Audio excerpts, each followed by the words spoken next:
Fala galera, beleza? Aqui é o professor Bruno Marques e seja bem-vindo ao Desafio Semanal de Discursiva, um projeto em que eu escolho um tema desafio e trago a resolução desse tema desafio para você, né, junto com diversas dicas de prova para você conseguir um bom desempenho na sua discursiva, tá? Antes de começar a resolução, vou trazer algumas orientações gerais para que você possa aproveitar ao máximo esse tema desafio. É importante que você tenha acesso ao enunciado da questão, para que você possa praticar e só depois ver como eu fiz a redação. E aí você pode comparar para verificar se está boa ou não está a sua redação. Se você não recebeu o enunciado, tem um link aqui embaixo em que você pode se cadastrar para poder receber esse enunciado com antecedência e participar de todos os desafios semanais, beleza?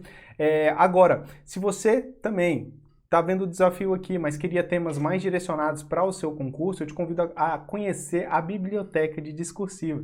É um sistema de questões em que você tem acesso a mais de 10.000 questões discursivas e várias delas já com resoluções em vídeo, né? Então, se você quer um treinamento um pouco mais focado, dá uma olhada na Biblioteca Discursivas, beleza? Agora, fique com a resolução do tema desafio da semana.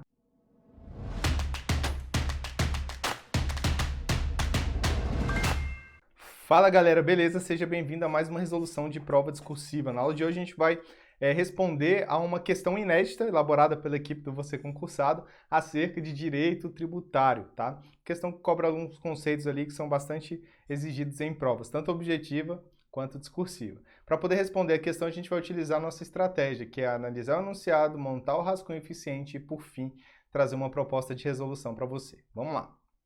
Aqui está o enunciado. Sebrasp inédita 2020.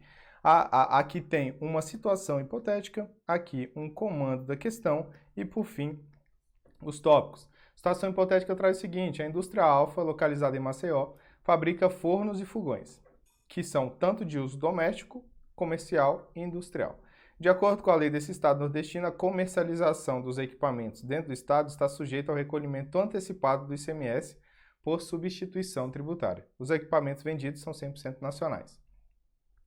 Considerando as informações acima e que não há acordo específico ou não entre os referidos estados, para fins de aplicação das regras atinentes à substituição tributária, responda. Tópico 1, tópico 2. Tá? Primeiro, aqui não pede texto dissertativo, tá? Então, se não pede texto dissertativo, não precisa nem de introdução e nem de conclusão. Ora, introdução e conclusão é parte integrante formal de um texto dissertativo. Se a banca não pedir um texto dissertativo é porque ela não quer isso. Então, o foco da sua resposta tem que ser aqui os tópicos. Até porque essa questão vale 20 pontos, e se você somar 9,5 mais 9,5, vai dar aqui 19 pontos. Né? Então, aqui 95% dos pontos está na resposta aos tópicos. Então, se você, mesmo se a banca pedisse texto dissertativo, se você não trouxer, mas acertar o que está sendo pedido nos tópicos, você vai conseguir aí tirar uma excelente nota no concurso, se não a nota máxima, porque eu já vi várias vezes a banca simplesmente desconsiderar a introdução e conclusão, mesmo pedindo texto dissertativo. Beleza? Mas vamos lá. No tópico 1 é para você explicar sobre a responsabilidade por substituição. Então, você vai explicar o que é responsabilidade por substituição.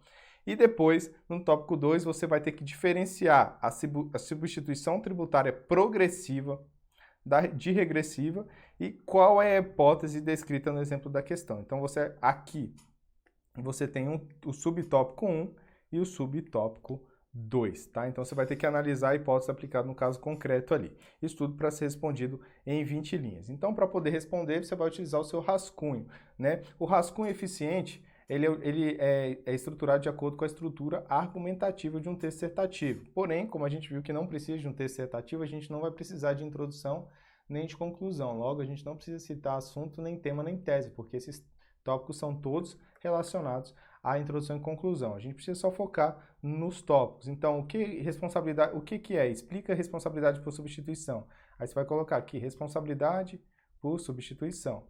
O que é? Vai trazer as palavrinhas-chave para poder conceituar isso. Depois, você vai vir aqui diferenciar. Você vai colocar aqui substituição tributária progressiva e regressiva.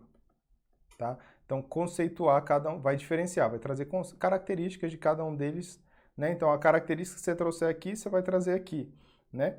Só que, ao contrário, para mostrar que é diferente, beleza? Essa é a lógica da questão. E no final, mas qual é a situação hipotética? Qual é o exemplo da situação hipotética em questão? É progressiva ou é regressiva? Né? Então é isso que você vai ter que apresentar na resposta ao tópico 2, a gente já vai falar sobre essa resposta logo a seguir. Pois bem, a gente tem 2 tópicos, então a gente vai escrever 2 parágrafos, né? Um parágrafo para cada tópico. Como os tópicos valem a mesma pontuação, a gente vai direcionar a mesma quantidade de linhas para cada um deles, beleza? Esse planejamento aí a gente vai fazer sabendo que na execução pode ser que altere um pouquinho, não tem problema. Então vamos lá, explique a responsabilidade por substituição. Para analisar a situação hipotética, cumpre ressaltar o conceito de responsabilidade por substituição.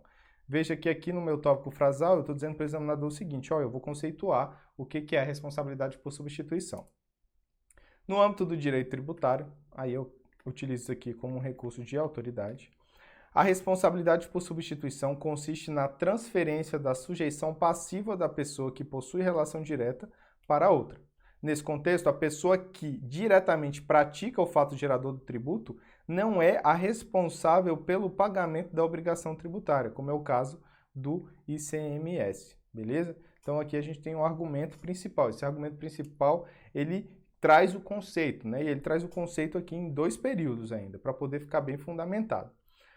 Aí depois eu venho. Nesse caso, a responsabilidade pelo recolhimento do tributo passa a ser de um terceiro que participa do processo, e não quem efetivamente praticou o fato gerador descrito na lei. Então aqui eu vou trazer o exemplo do ICMS, tá vendo? Eu retomo o exemplo do ICMS e utilizo como recurso secundário, um argumento secundário para poder desenvolver ainda mais a minha resposta. Aí eu expliquei o que é a responsabilidade por substituição. Agora eu vou para a resposta do tópico 2, que é diferenciar a substituição tributária progressiva da regressiva e dizer qual é das duas que se aplica ao caso concreto. Então vamos lá. Ademais, há 2 tipos de substituição tributária, a progressiva e a regressiva. Então meu tópico frasal ele vai dizer que existem os 2. Conforme a doutrina, ó, recurso de autoridade, conforme a doutrina, substituição tributária progressiva, ó, citei progressiva aqui, a primeira que eu vou citar é a progressiva. É quando o responsável por pagar o tributo se encontra antes de quem efetua o fato gerador nas cadeias de produção e circulação. Já na substituição regressiva, o 2, ó, o responsável pelo pagamento aparece depois do agente que pratica o fato gerador. Beleza, então trouxe a diferença. Beleza? Diferenciei, não diferenciei? Show de bola. Agora, considerando que não há acordo específico entre os referidos estados, o recolhimento de ICMS, no caso concreto, é um exemplo de substituição tributária progressiva, uma vez que o substituto recolhe o ICMS em razão de um fato gerador que ainda será praticado. Então, o produto ainda vai para a loja, na loja que vai ocorrer o fato gerador, mas o substituto que vem anterior na cadeia de produção, ele já recolhe esse ICMS antes, beleza? Então, é assim que aqui você está analisando o subtópico 2. Então, para deixar bem bonitinho aqui, a gente tem aqui o argumento principal respondendo ao subtópico 1 e aqui o argumento principal falando sobre o subtópico 2, beleza? Se tiver ficado com alguma dúvida, pode entrar em contato aí comigo pelo e-mail, pelo Instagram, pelo Telegram ou por qualquer um dos meios do Você Concursado. Forte abraço e bons estudos!